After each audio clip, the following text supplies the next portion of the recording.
Hello everyone, welcome back. Today I'm going to talk to you guys about the Ameriglo night sights. I have these on almost all of my Polymer 80s. I got them on my factory Glocks. Let me show you what it looks like. All right, so there's the absolute cool witness there. Okay, you can see how that lines up. And normally when I shoot it, I hold it a little bit higher, so I shoot it like that. The next time I'm buying sights, I think I want to get the front sight with a medium height. So it, because right now that's basically the way this lines up. That front sight has to go on the target. So if I was shooting those targets over there and I wanted an absolute co-witness, the front sight is pretty much covering the target, and it shouldn't be like that. It should be under the target. So typically when I'm shooting it more like that. So I lift up or I tip down the back end a little bit. That's what I'm usually seeing when I'm shooting. It works great. Having the iron sights is very useful though. I give you one very recent example. I was out in the woods shooting, and I was actually climbing on top of the berms, shooting downwards, and I was in a situation where I was actually using a rope to lower myself. And what I did is, as I was lowering myself, I had the rifle on the back, and I saw the target I wanted to hit. So I went to my pistol, pulled it out while holding on to rope here, and I went to take my shot. And what happened is I couldn't see my reticle, right? And the reason is because I had been shooting the gun the night before, and because I was shooting at night, I had actually powered down the sights a little bit. Normally, I keep my my reticle at sunny day brightness. So at night, if I'm shooting like a man-sized target, like that, let's say that 2 by, that target's 2 feet tall by 1 foot wide, I can hit that at night, even with daylight brightness, and I can still see the target. But if I try to shoot, let's say the smaller 6-inch targets, if I have it at daylight brightness, it overwhelms the target. I can't see it. So for shooting those targets, I had to power it down. So going back to what I was saying, I was hanging on a rope. I pulled out my pistol, went to shoot the target, and because the night before I had powered down my reticle, there was no reticle there. Basically I couldn't see it in the daytime because I had it at a nighttime setting. So I immediately went to my iron sights and I was able to hit the target. Okay, so that's a realistic type of situation where you might need to use your iron sights. It might be that the last time you were shooting it in the evening and you forgot to readjust for sunny day brightness, and basically you're not going to see a reticle. Now you might say, why not keep it on auto brightness? Well, the fact is, when I was shooting it, I was using this gun. This is the actual gun where I had that experience with, and the Holosun 507K does not have solar power auto adjust, so I have to pretty much set it to where I need it. So, but that was a situation where I had to go to my iron sights because one hand was busy holding the rope while the other one hand was trying to shoot. And I wanted to hit my target, so I just went to the iron sight. So that's why you need iron sights, aside from the battery dying and those kind of things. But going back to Ameriglo, I have found these to be really good sights. I did a review on the night fishing Costa sights. Very good sights. They're basically about twice as expensive. So, I bought them. I tried them out. Great, but for the most part, going forward, I'm basically buying more of these Ameriglos because they're just as good. They work. Now, here's the thing. Initially when I was buying these Ameriglos, I was buying them from eBay. I was buying them from Amazon, and usually they don't give you choices as far as the height of the sights. They just call them suppressor height sights or tall sights. They don't. In most cases, I think Amazon sometimes gives you the actual height. In most cases, they don't. I didn't even realize that was an option, so I was just buying whatever they had. And what I was finding is that on some of my pistols, right, the front sight was a little bit too tall, for my setup, and I thought that was odd, because why is it on some pistols it's working out great, on other pistols it's not? And then I realized that, hey, when you buy these sights, they don't all come at the same height. There's different options out there. What I came to realize after talking to Ameriglo is that the ones that I was getting from eBay were an older series that worked just fine. It's just that they don't tell you on the side what the height is. The newer ones, from what they tell me, they do. So what I did is when I realized that some of the sights that I had were just too tall, and when I was shooting them, basically I was shooting low because front sight was so high that it was forcing me to point the gun down a little bit. What I did is I called up Ameriglo, and I asked them, how can we fix this? Do they offer either a shorter front sight or a taller rear sight? And they said, yeah, they offer all sorts of, they offer both.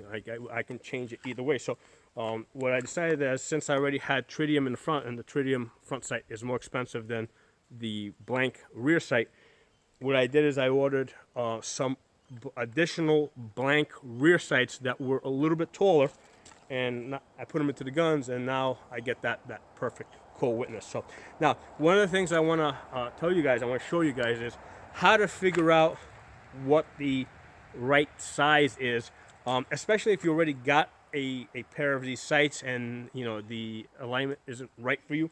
How do you figure it out?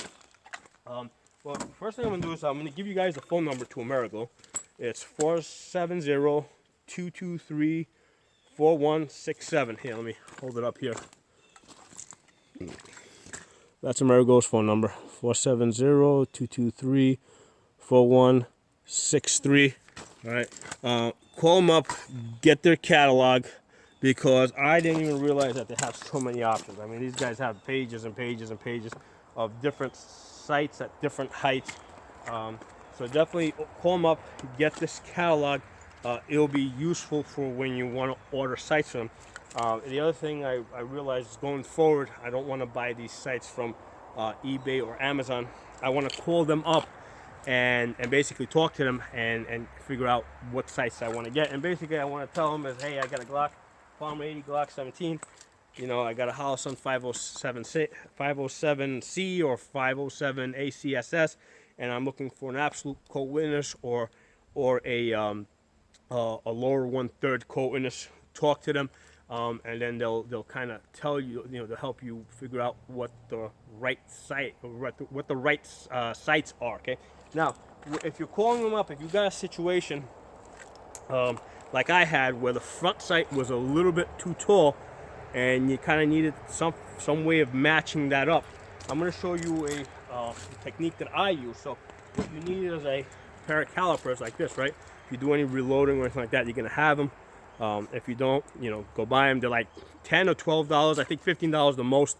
Walmart has them. I've seen them at Walmart. I've seen them in other stores. So get yourself a pair of calipers, or basically just go on Amazon and order these. They're not expensive, but it's going to be a very useful tool. So for measuring the height of the sights, the part of these calipers, because there's three ways to measure with these calipers, right? You can measure inside here, right?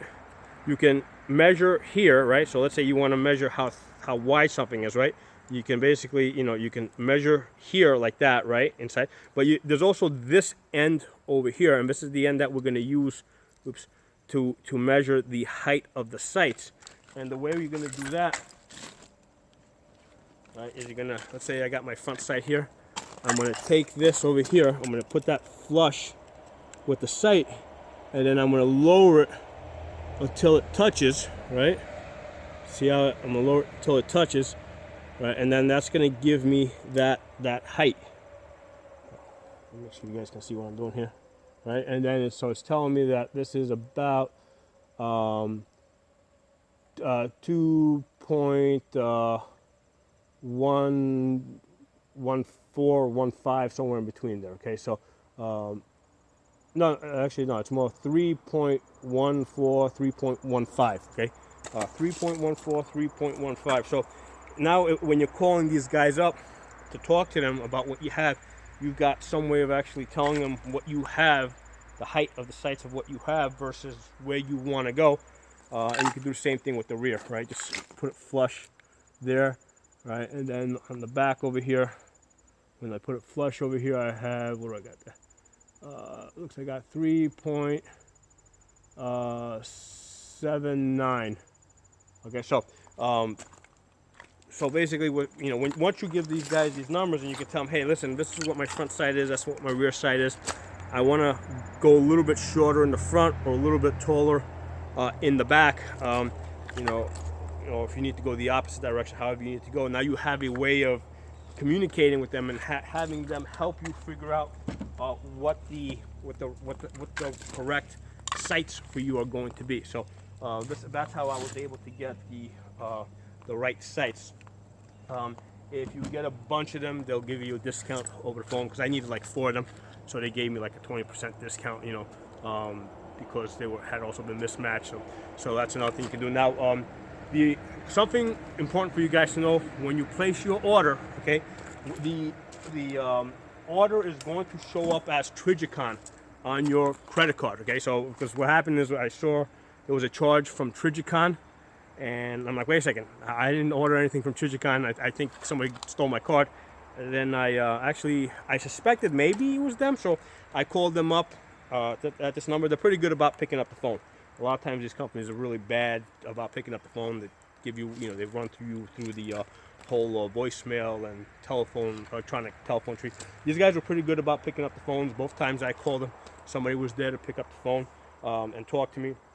And what I was able to figure out is that I guess they are either owned by Trigicon or they're a subsidiary, or I don't know. I don't know what the relationship is between the two of them. But if you make a purchase for Ameriglo sites, it's going to show up on your credit card as Trigicon. So be aware of that. So I hope you guys found this video useful. Like I said, I like these Ameriglo sites. I've tried the night fusions, which were great, no complaints, except they're twice as expensive. In fact, that's what I got right here on this gun over here. I got the night fusion on this, which is good. I mean, it's like I said, I shoot both these guns a lot. They work fine. So I think the Ameriglo sights are a great, cheaper option. That's just as good. I mean, I know sometimes people are like just as good is not good enough, but I really don't see that much of a difference between the two other than the price. So I hope this video was useful for you guys. If you're not a member of the channel, subscribe, drop a few comments below. Talk to you guys soon.